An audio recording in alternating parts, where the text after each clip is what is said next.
গৌরবময় 100 পর্ব কেক কেটে সেলিব্রেট করলো টিম চিরদিনই তুমি যে আমার।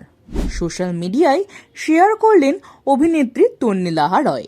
একদিকে যখন সামান্য কিছুদিন চলার পরেই অনেক সিরিয়াল মুখ থুবড়ে পড়ছে, বন্ধ হয়ে যাচ্ছে, কিংবা টিআরপি টেবিলে অনেক কম রেটিং পেয়ে বন্ধ করার সিদ্ধান্ত নিচ্ছে, সেই জায়গায় দাঁড়িয়ে জি বাংলার চিরদিনই তুমি যে আমার কিন্তু ব্যতিক্রম।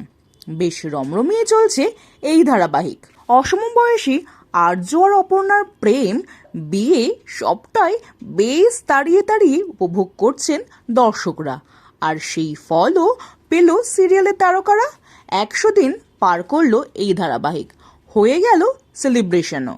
উপস্থিত ছিলেন আর্য, অপর্ণা অর্থাৎ দিতিপ্রিয়া, জিতু কামাল থেকে শুরু করে তন্নি, এমনকি ক্যামেরার সামনের পিছনের বহু মানুষ। সকলের উপস্থিতিতে কেক কেটে পালন হলো চিরদিনই তুমি যে আমারের 100 দিনের স্পেশাল পর্ব। আর এখন আর্য অপর্ণার জীবনে কি ঘটছে তা জানতে চোখ রাখুন জি বাংলার পর্দায়। সোম থেকে শনি প্রতিদিন সন্ধে 6:30টায়।